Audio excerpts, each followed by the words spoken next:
Alright, so I'm going back to use one of my favorite theoretical can openers, the self-concept theory, which argued that every single one of us are comprised of three elements.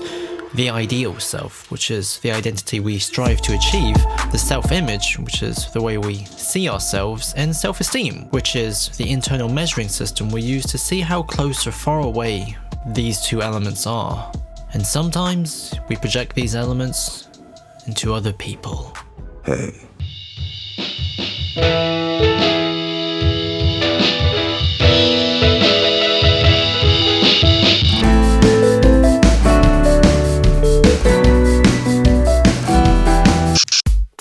So back in the day, Stanley talked about how anyone could be Spider-Man despite their background because the costume concealed everything. You could be any kid. Yeah.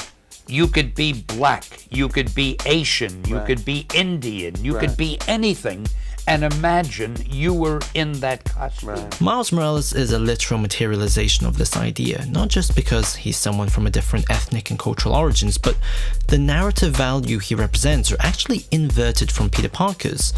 Miles didn't start from the position of being someone who only cared about themselves and then realized he needed to think about others, but started as someone who only thought about others and then learned to think about himself. As Miles argued with Peter Parker when he told him that he didn't need to do it, except that almost everyone you've ever known asked me to be Spider-Man. Subsequently, one of the most important characters that symbolically mark this subversion is Uncle Aaron. So let's dig in and analyze him. And I'm also making this video because I don't want to delete all the accumulated Miles Morales materials yet. In the original Bendis Ultimate Spider-Man comics, Uncle Aaron was featured as the main focus of the first 12 issues, and it's introduced as a foil for Miles' deeply pedantic parents because after Miles gets into a prestigious school out of a lottery-style system, he has to escape and hang out with him to have a moment to breathe. Subsequently, the comic makes it clear that he is not a substitute for Uncle Ben because his words for advice are not explicitly heroic, like, "We had a fight. Boys shouldn't have to fight the way we had to. You shouldn't have to see half the stuff we did. You learn, you study, and you make the world the way you want it to be, not the way it is." Additionally, Miles' father is also not a comparable figure either because Sarah Pichelli's art makes it clear that there's a cold distance between them. He wears big glasses that hides his eyes, he treats his son with a purely didactic relationship, and almost gets into a fight with his brother. As a result, the character that serves as a symbolic mentor and ideal self for Miles is Peter Parker, because he blamed himself for Peter's death, then that caused him to review his life and become liberated from the adults that controlled him. Furthermore, the comic begins to further subvert the reader's expectations by making Uncle Aaron the antagonist. He's not just Prowler, but he attempts to control Miles' life through blackmail.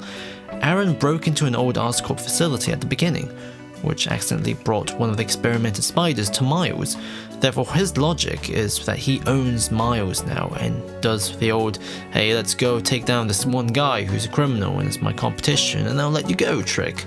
And then immediately, he obviously goes back on his words. Therefore, like Jefferson, he begins to mold Miles in his own image, but as a criminal and a total tosser. However, Miles doesn't take any of this crap and confronts him, which leads into a fight where Aaron blows himself up. But then his final words are used to deliberately haunt Miles. "You are just like me." As a result, Uncle Aaron resembles the self-image components of the self-concept model because he's used to artistically drag Miles down and see if he can rise back up to the man he wants to be, while also serving as a warning for who Miles can become.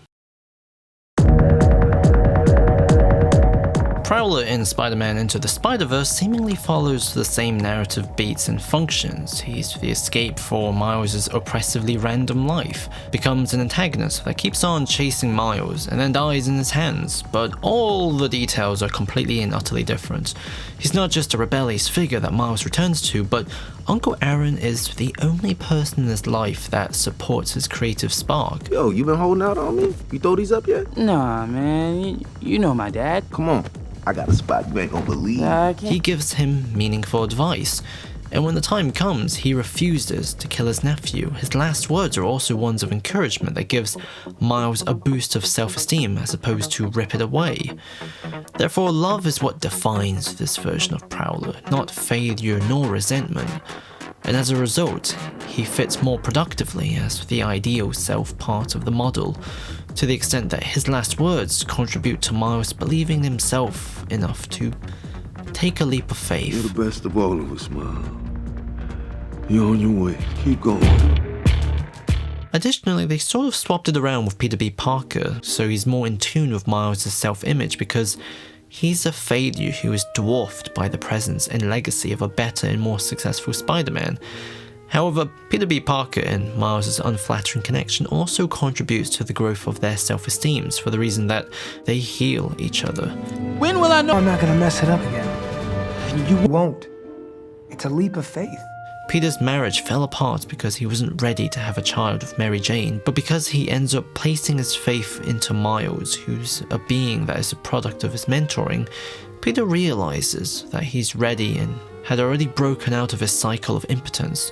Therefore, Uncle Aaron and Peter B. Parker are two halves of the same role, a mentor for Miles, at the same time are also forever changed by Miles. As a result, this is a far more optimistic version where the focus is not on the journey to strive towards an ideal or change within the self, but one of how important it is to nurture one's self-esteem. Consequently, the video game does a weird thing where they swapped it again and make Uncle Aaron a washed up guy who's stuck in a rut, but it's through Miles' influence that he improves and ends up redeeming himself by having faith in Miles. You've got more important things to do. However, unlike Peter B. Parker, Game Aaron doesn't fulfill a complete mentor role, nor is a figure that Miles idolizes, because Rio mentors Miles and he strives to live up to Peter Parker's legacy. Instead, Prowler is treated more as a narrative mechanism that measures Miles' self-esteem. When he first meets Uncle Aaron, Miles is nervous. Okay, gotta go. Hold up, Miles. Then he looks for his advice. Uncle Aaron gives rather bad ones. People get stupid when they care about someone. Then Uncle Aaron accidentally betrays Miles when he leaks his meeting with Finn to Roxxon. Trinity Church. Remember, Tinker is yours. Then, before the big climax, he kidnaps Miles to stop him from getting involved in the Roxxon and Underground war. This leads to a fight where Miles beats him up, and then Uncle Aaron finally returns to protect his nephew at the very end. Consequently, as Miles increasingly believes in himself, the more his uncle is affected by it, and begins to change too, because Aaron may not have been able to stop his nephew in following the same fatalistic altruism his father died from, but he can support him. And that is a form of redemption in itself. I let you down. We're family. Family? That didn't stop you from lying to me, manipulating me, fighting me? Being family isn't enough anymore.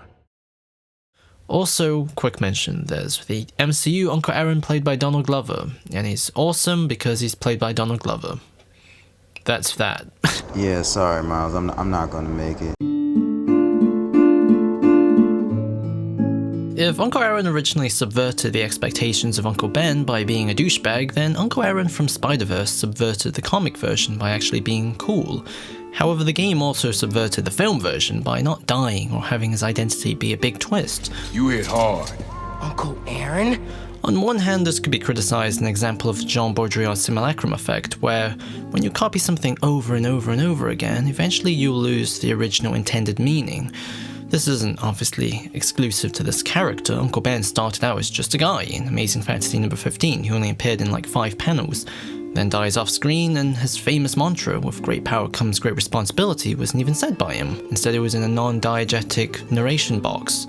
Uncle Ben was simply supposed to be a threshold that Peter Parker crosses when he begins his journey from boyhood to manhood, but eventually he was bizarrely fetishized as a big Jesus-like figure where he became the journey. No! It can't be! Peter, it's me, Uncle Ben. Subsequently, Prowler's rough edges get more and more smoothed out every time. His role as an antagonist is repealed more and more, until he's no longer an enemy but a companion. Remote minds. Use them if you get in a jam. However, what's shared between all 3 versions of Prowler is his important role in symbolically highlighting the power of Miles' innate worth, because in every interpretation he's there to remind us, the reader, that Miles is better than him. Miles is more than his self-image because he's not a selfish murderer. Miles is better than even his own ideal self because his potential is greater. I let you down, man. I let you down. And Miles doesn't need Uncle Aaron to give him self-esteem because his ambition is mightier than his. I don't want to repeat that. I don't either. But I can't be the person you want to turn me into. I can't turn my back when people need me. The game's marketing mantra was be yourself, and in the game, Miles' biggest failure was following his uncle's bad advice and lying to Finn, which kind of mirrors the poor thinking that led to the foreclosure of his own relationship with Jeff. Damn it, Miles! I'm not gonna lose you too! But back to Miles, betraying someone is contextualized as a betrayal of the self. And I think that's a lesson that Miles always learns. Therefore, on the more optimistic hand, the spirit of Uncle Aaron is always preserved. He's a mirror that Miles turns into a map. I know that doesn't make any sense. In conclusion, what sort of blows my mind with every version of this character and Miles' media legacy in general is that, unlike Peter Parker, Miles is not a Rorschach test. He's more like a Lego experiment, where it's not a definitive ink blot that every storyteller reinterprets, but he is a character where every single piece of him can be redefined, redrafted, and authored differently. Jefferson Davis can be a former S.H.I.E.L.D. agent turned dad, a pedantic police dad, a charming city cop that dies. Therefore, he's someone that Miles can live up to, surpass, or learns to appreciate. As a result, Miles' cast of characters can anchor completely different messages for the story, whereas Uncle Ben is always Uncle Ben. For me, it was my Uncle Ben.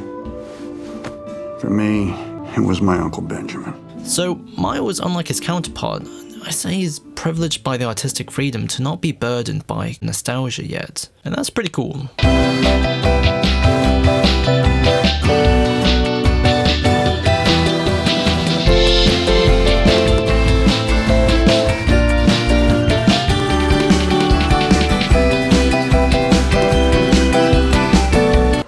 Why do you keep changing the suit?